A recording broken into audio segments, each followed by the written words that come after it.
My friend, let's examine together one of the most paralyzing forces in human life, the fear of failure. Perhaps you have a creative project you have been putting off for months because you worry it will not be good enough. Maybe you avoid speaking up in meetings because you fear your ideas will be rejected or ridiculed. Or you might stay in a job that drains your spirit because the unknown risks of pursuing your dreams feel too frightening to face. This fear of failure touches almost every area of life, preventing you from taking chances, expressing yourself authentically, and discovering your true potential. But what is this fear really?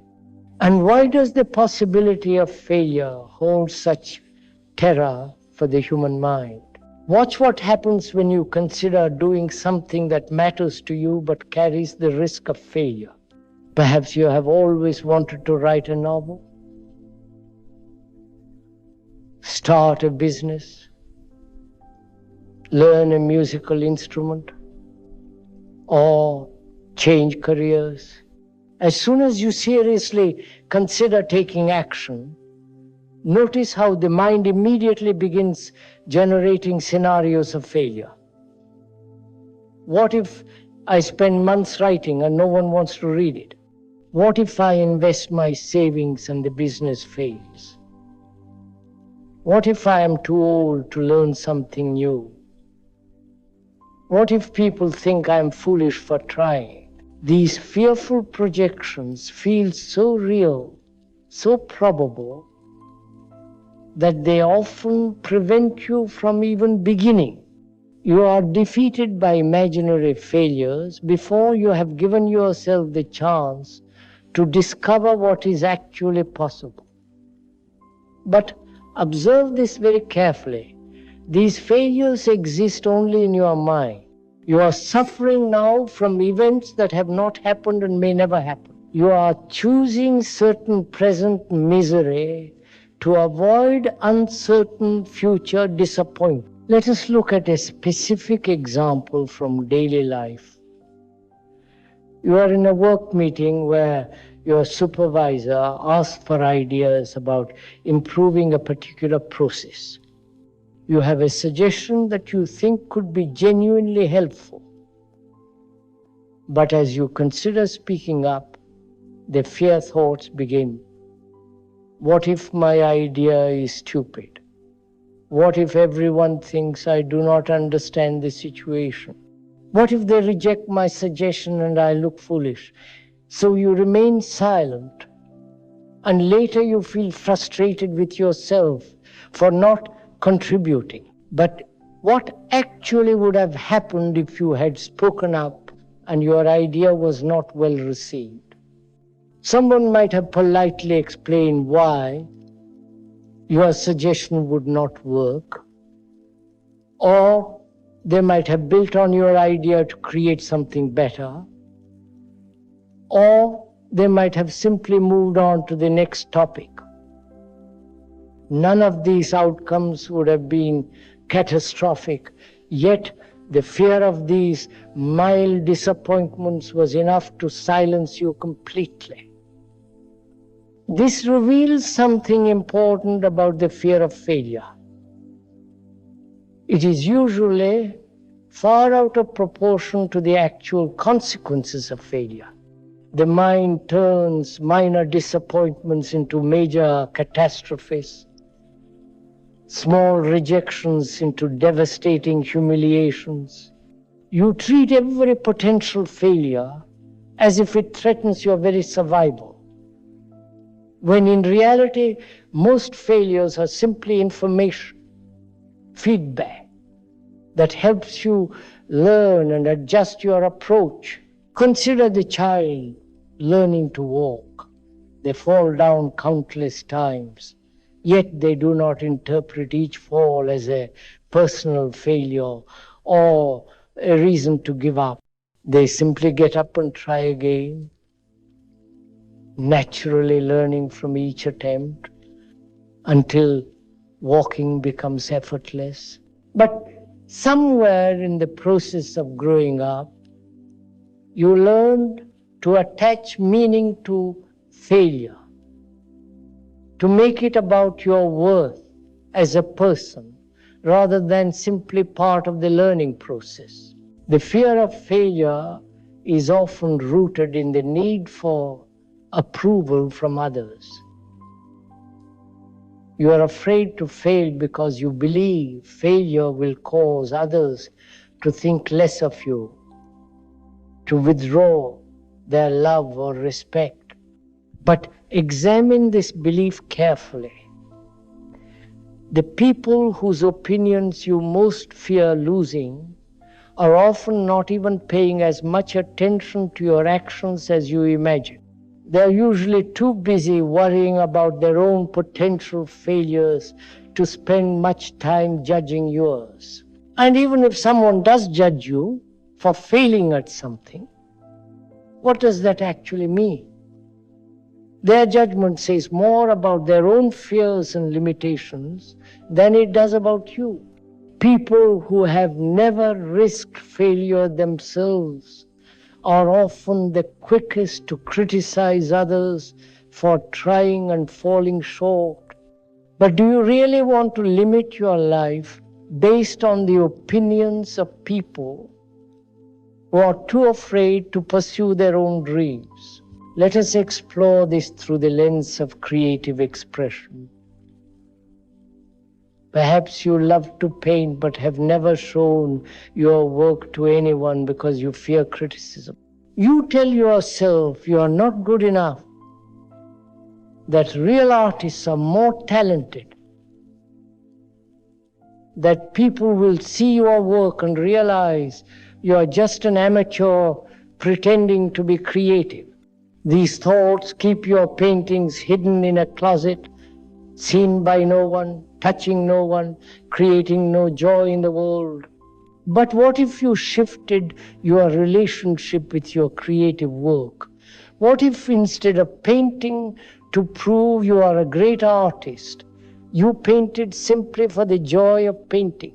What if you shared your work not to receive validation, but to offer whatever beauty or truth you have discovered through your creative process? When you create from love rather than fear, from expression rather than impression, failure becomes irrelevant because the act itself is the success. The workplace provides countless opportunities to examine your fear of failure. You might avoid volunteering for challenging projects because you worry about not meeting expectations. You hesitate to share innovative ideas because they might not work perfectly. You stick to familiar tasks where you know you can succeed rather than stretching into areas where growth is possible but failure is also possible. But notice what happens when you play it safe all the time. You may avoid obvious failures, but you also avoid growth, learning, and the satisfaction that comes from overcoming challenges. You trade the possibility of failure for the certainty of stagnation. Is this really a good trade? Is the comfort of avoiding failure worth the cost of never discovering what you are truly capable of? Consider also how the fear of failure affects your relationships. You might avoid expressing your true feelings to someone you care about because you fear rejection. You stay in conversations at a surface level because going deeper might reveal incompatibilities. You do not set boundaries with people who treat you poorly because confronting them might lead to conflict or the end of the relationship. But relationships based on the avoidance of failure are not really authentic relationships. When you are constantly managing yourself to avoid rejection, the other person is not relating to the real you, but to a carefully constructed image designed to minimize risk. This creates a kind of loneliness even within relationships, because you are never fully known or accepted for who you actually are. What would it mean to bring your authentic self to relationships, knowing that this might sometimes lead to rejection or conflict? It would mean that the connections you do create would be based on reality rather than pretense. The people who appreciate the real you would be able to find and connect with you, while those who are not compatible would naturally drift away, making space for more authentic connection. The fear of failure often intensifies around major life decisions. Should you leave your secure but unfulfilling job to pursue work you are passionate about? Should you end a relationship that feels safe but lacks vitality? Should you move to a new city where you know no one but feel called to explore? These decisions carry real risks, and the mind can become paralyzed, trying to guarantee successful outcomes before taking action. But life offers no guarantees. Every choice involves some risk of failure, disappointment, or loss. The attempt to avoid all possibility of failure often leads to the biggest failure of all, the failure to live authentically, to follow your deeper knowing, to discover what is possible when you align your actions with your values and dreams. Notice also how perfectionism and fear of failure are intimately connected.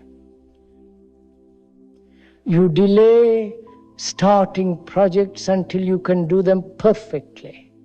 You revise and revise your work, never feeling it's quite ready to share. You set impossibly high standards for yourself and then feel like a failure when you cannot meet them. This perfectionism masquerades as high standards, but it is really fear in disguise. Perfectionism assumes that if you just try hard enough, plan thoroughly enough, work meticulously enough, you can eliminate the possibility of failure. But this assumption is false. Perfection is not achievable in a world of constant change, uncertainty, and human limitation. The pursuit of perfection often leads to paralysis, procrastination, and ironically, a kind of failure through inaction. What happens when you embrace good enough as a starting point, rather than demanding perfection as a prerequisite for action? You begin projects knowing they will be imperfect. You share work that could be improved but offers value as it is. You make decisions based on the best information available rather than waiting for certainty that will never come. This does not mean becoming careless or sloppy. It means recognizing that everything can be improved through iteration, that every expert was once a beginner, that mastery develops through practice rather than perfect planning. When you give yourself permission to be imperfect, you also give yourself permission to begin to learn, to grow through experience rather than theory. The fear of failure also manifests in smaller daily ways that may seem insignificant but accumulate over time. You do not ask questions when you are confused because you fear seeming ignorant. You do not try new foods, activities, or experiences because you might not like them or might not be good at them. You stick to familiar routines, not because they serve you, but because they feel safe and predictable. But life is constantly offering opportunities for growth, discovery, and expansion. When you approach these opportunities with curiosity rather than fear, when you see potential failure as interesting information rather than personal condemnation, you open yourself to possibilities you never could have imagined from the safety of your comfort zone. Consider what failure actually teaches you. It shows you what does not work, which is valuable information for discovering what does work. It reveals your resilience, your capacity to recover from disappointment and try again. It humbles your ego, which often leads to greater wisdom and compassion. It connects you with other humans who have also failed, creating bonds of shared vulnerability and mutual support. Many of the most successful people in any field have failed more often than those who never achieved anything significant. This is not despite their failures, but because of them. Each failure taught them something, refined their approach, strengthened their resolve, or redirected them toward opportunities they never would have discovered otherwise. As our exploration draws to a close, I invite you to consider what your life would look like if you were not afraid of failure. What would you attempt? What would you express? How would you relate to others? What dreams would you pursue? The answers to these questions point toward your authentic path, the life that wants to emerge through you when fear is no longer the primary decision maker. Right now, sitting here with these words, you might notice the fear of failure arising even in response to these ideas. What if I try to live more boldly and things go wrong? What if I take these suggestions seriously and end up disappointed? Can you see this fear for what it is? Simply thoughts arising in consciousness, not ultimate truths about what will happen if you choose courage over comfort. In this moment of seeing, in this recognition that fear is a visitor in consciousness rather than the voice of wisdom, you touch the freedom that is always available, the space from which authentic action naturally emerges, unencumbered by the imaginary disasters that exist only in the mind's fearful projections.